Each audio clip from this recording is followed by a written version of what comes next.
Welcome to the AHRQ Innovations Exchange video series, Can This Innovation Be Scaled? This video presents innovator and expert exchanges on the Brenner Children's Hospital BrennerFit program. The FIT stands for Families in Training. The AHRQ Healthcare Innovations Exchange works to accelerate the uptake of innovations to improve healthcare quality and reduce disparities.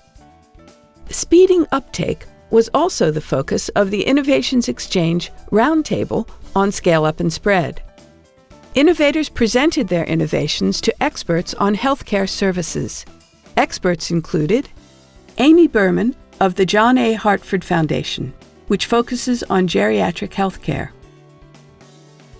Janelle Moorer of Via Christi Health, a healthcare service provider; Sharon Rising of Centering Healthcare Institute, a community health organization; Steve Shields of Action Pact Development, a nursing home consulting firm; Lisa Sunan of the Silos Group, a healthcare venture capital firm; and Adam Zavadil of the Alliance of Community Health Plans, a national association of insurers. The experts provided input on a number of topics, which included how to develop an innovation, how to assess its scalability, and how to scale it. This video will focus on how to develop an innovation and assess its scalability. It features Dr. Joseph Skelton, who directs BrennerFit. Let's begin with a brief overview of this innovative program. BrennerFit is an intensive program that offers treatment to families of obese children and teens. A multidisciplinary team of professionals uses evidence-based and family-centered approaches.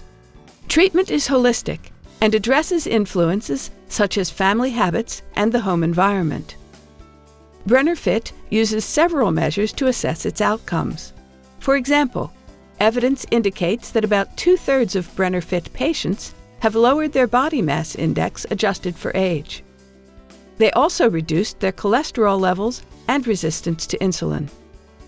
BrennerFit offers a solution that fits the complexity of the problem of childhood obesity. It treats a diverse group of patients and their families in a way that challenges the notion that childhood obesity stems from defective families. Let's take a look as Dr. Skelton and experts talk about developing this innovation and assessing its scalability. Consider family readiness to participate in program. What is your process around readiness for those people either before you're asking them to commit or those people who have not yet committed? Sort of two steps. One is educating our referring physicians or that customer of, make sure families are ready to do this. Trying to make sure they understand our treatment process. Because oftentimes, if we don't do a good job explaining our program, they look at it, it's a clinic. They need to go to the clinic, diagnose the problem, and fix it. And it's really not that. This is a program. It's coming in to help this family change from unhealthy habits to healthy habits. And that takes a lot of work. And so making sure physicians understand that, so they know, because they know these families very well, so they can make a judgment of, or at least engage families in the conversation of, is this a good time for you to do it? Or maybe not this level, but maybe a less intensive level, or start with some education, or start with something that'll support that family. So part of it is educating our referring physicians. The second part is the idea that we started with the family navigator, of someone that will call the family to make sure if the physician didn't do it, or every family, we have a saying that families need to see it, hear it, and read it. So we have an orientation video, they read it in a letter, and they talk to a live person to make sure they understand this is an intensive program. And it's not to scare them off. It's actually to build a relationship to make sure that we care for you, we want to help you, but also it's okay if this isn't the right time. Improve program efficiency. Yeah, I think that there is, it seems like it's an innovation that shows some promise of working. The question is there a way to make it more efficient to, telemedicine sounds very interesting, figuring out how to facilitate access after hours that don't make families leave work, those types of things where you can sort of increase adherence, decrease costs are very important, and so innovations that make it more efficient are going to be more compelling to the health insurance industry. Use groups to support behavior change and improve efficiency. We have found is that support for behavior change within a group is more important than the support that can be given by a provider. You have a very heavy provider team. And so I'm wondering what your thoughts have been. And I would encourage you to really think very carefully about how you can provide care that is more efficient and effective within the group and track the support for behavior change that then happens. They can gain support from others, see other people struggling, pick up tips, see other one living healthy behaviors. And so we're actually integrating, and that's sort of the group classes with the twist.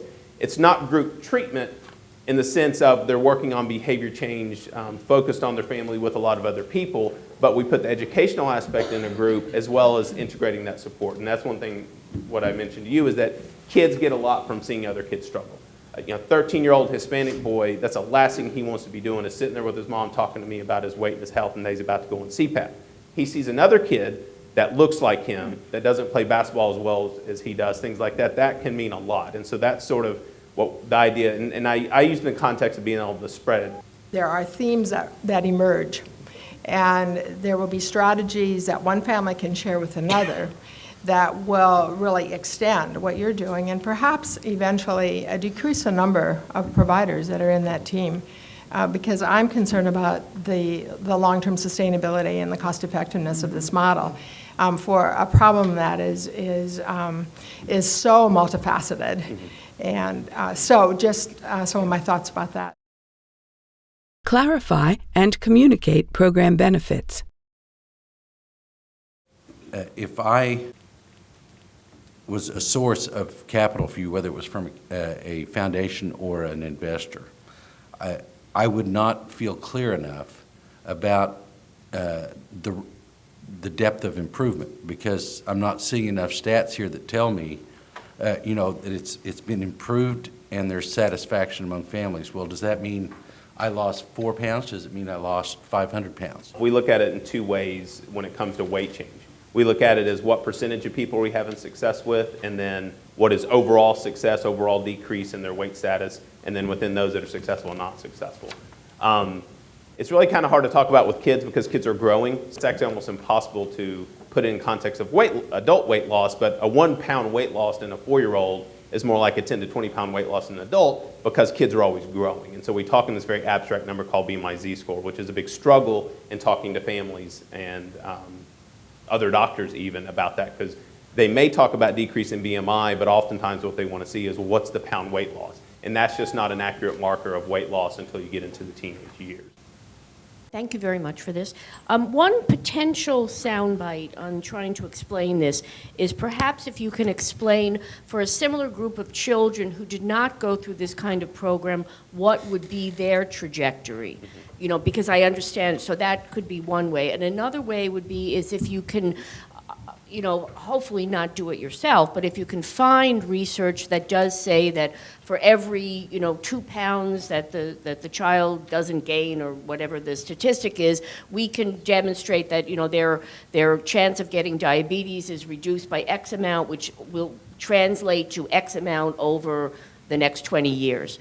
Even those can be, and clearly it's not an exact science, but these kinds of sound bites, I think, give people a sense of the impact, of it, because as you're saying, the weight gain or the weight loss may not be great, but it's what it implies and what would happen if you didn't do this program. Joe, you're a brave man. You did a great job. I'm going to just throw out a few possibilities. One is, again, in terms of the pitch to payers. From what I understand from your intervention, my guess is that you're actually doing a family intervention that probably relates to the adults as well. And you might want to think about how to describe that and analyze what impact you're having on the adults where there may be a more immediate impact of obesity. The second is, it's hard to imagine, while you may be taking all comers, it's hard to imagine that if you take kids who are at the upper scale, who may have some of the complications that you mentioned, that you might be able to make a more compelling return on investment for kids who are really at the very steep end and starting to have some comorbidities. And the other thing to explore is, while folks don't have a hard time thinking about the long term in terms of investment, if in fact you can document that people are with insurance, those plans, for a much longer time than people think, and that's certainly true in some public programs as well as private insurance, then the argument about this time period and so on may not be so difficult to make. Tailor messages to different audiences. In terms of the pitch, a thought that I had was that I think it's important to identify the different audiences. So there isn't like there's one pitch, but I think in your slides you have like the 3 key customers: hospital administrators, referring physicians, and patients and families. So one of the things I think that we know from looking at spread and dissemination is that it's important to customize your message to what's important for the particular customers. So it may be something that you're aware of, but I think it's important to point out. So there's not just one pitch; it's customized pitches for you. So I guess it's 3 elevator speeches, Paul, depending on who you're in the elevator with. For more information on this and other healthcare innovations, please visit the AHRQ Innovations Exchange website at www.innovations.ahrq.gov.